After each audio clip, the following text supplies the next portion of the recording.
be analogous to sleepwalking. In sleepwalking, patients go into deep sleep, and then for some peculiar reason they get up and walk around, and they can carry out some quite complicated actions during sleep. They may walk out the front door, they may go up and down stairs, or they may hoover the fridge up. Here is the hard evidence of nocturnal sleep-related eating disorder.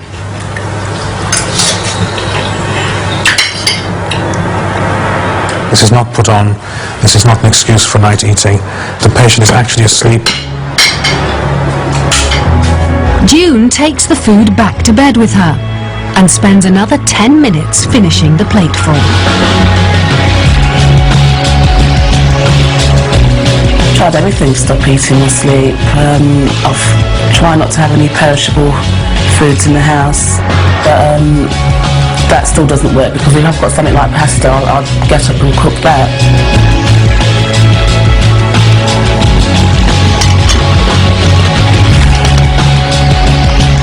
A simple padlock could be the answer, but her friends have tried something similar already.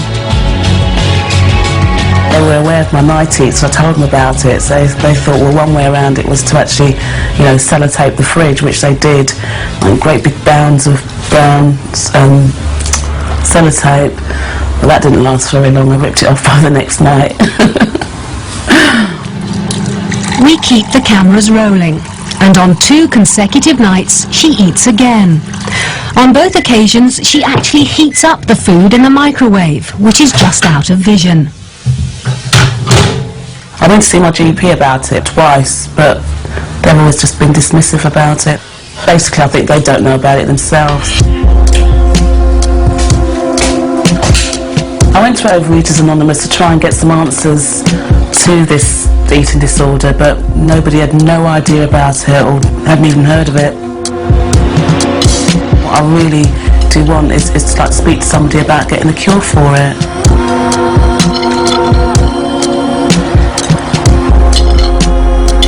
We don't know yet how to treat this condition, and a lot more work needs to be done on it. There are some treatments that are used to treat other sleep-related disorders like sleepwalking.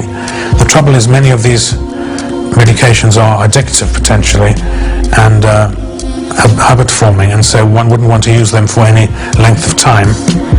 June's been struggling with this disorder for 10 years, but until now she had no idea what she got up to. So we invited her to view the footage. This is the first time she's seen herself sleep eating. I just really don't know what to say, because I'm watching it, I'm seeing it, but it just doesn't seem for real. And the fact that I can't remember, I'm trying to sit here thinking, you must remember, you must have remembered. What would you say to people that would think that you were awake? I'm telling you, I'm not awake. Number one, I wouldn't be caught on camera looking like that anyway. It just doesn't seem normal. It's how can somebody do all that when they're asleep? It's quite embarrassing to watch, actually.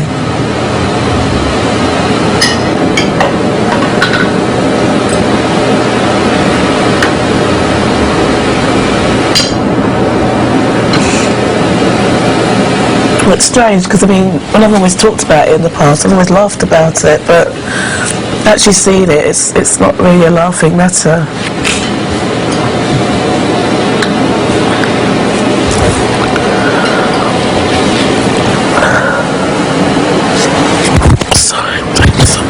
June was too upset to carry on looking at the footage.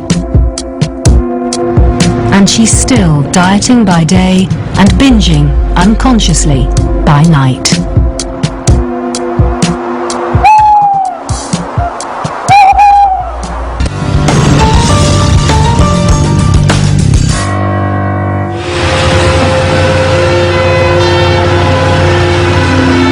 On the 14th of June 2002, Lichfield Fire Brigade were called out to the most unusual job they'd ever attended.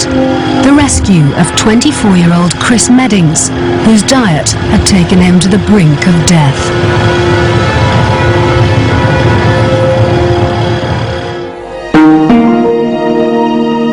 He was a happy little boy.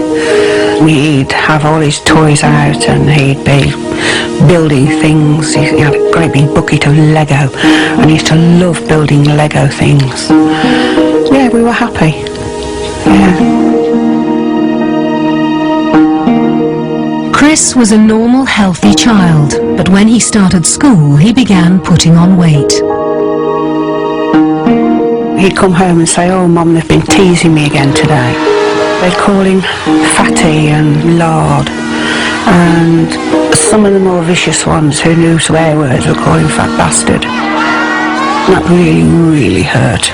And he'd want to eat a bit more than usual and he'd say, "Can I have some chocolate or can I have some crisps before his dinner?" But it was when Chris became a teenager that his eating habits got out of control. He'd slam into the kitchen and he'd raid the bread. Anything. Bread and butter or bread and jam, or very occasionally I'd buy a jar of peanut butter, and I mean the peanut butter would last 2 days because he'd just eat it straight from the jar. Cheese was his biggest failing. If there was cheese in the house, it would be gone because he's addicted to cheese. And his trousers are getting tighter and tighter, and oh, it was so hard. When Chris left school, he couldn't get a job. He began to stay at home more and more. And when his mum Julia tried to stop him eating, he'd lose his temper.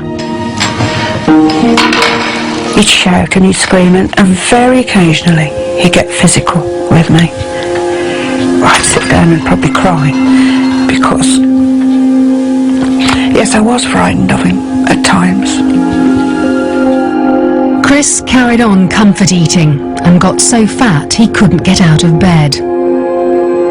When these pictures were taken, he weighed more than 60 stone, the equivalent of 4 large men. In the end, he was just about struggling to the toilet. He'd get to the toilet and be huffing and puffing like somebody who's run a mile. And he'd come back and he'd literally collapse onto the bed because he was so exhausted. Chris developed septicemia, blood poisoning. The doctor came in and he took one look at him and he said, "Can I use your phone?"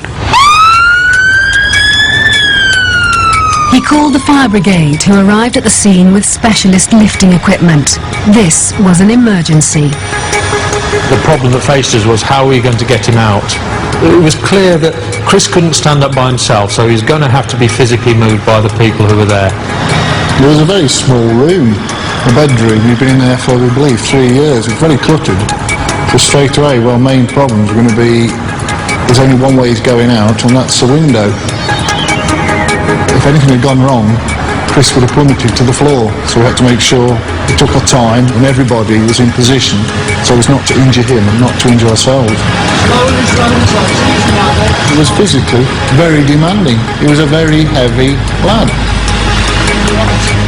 There is a warning beep on the hydraulic platform, which is telling you, yes, I'm getting close to the weight I can take.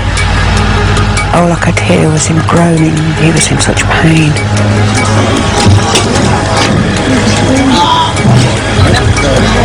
I could see him slipping away. Then he had a fit. And he didn't really come round after that. What was going through my mind was, is he going to make it? Is he going to get to hospital on time? Or is he going to die? When Chris arrived at hospital, he was given intravenous antibiotics to treat the septicemia. But doctors agreed that only a weight reduction operation would save his life. I've never met anyone as large as Chris was. And without the operation, was undoubtedly going to die within 1 or 2 years. Chris's best chance of survival was always going to be obtained with him losing as much weight as possible. As well as personnel, a great deal of equipment was required for Chris to have his surgery. The most important of these perhaps was an extra wide operating table, as well as a special hoist in order to transfer Chris safely from the operating table back into his bed.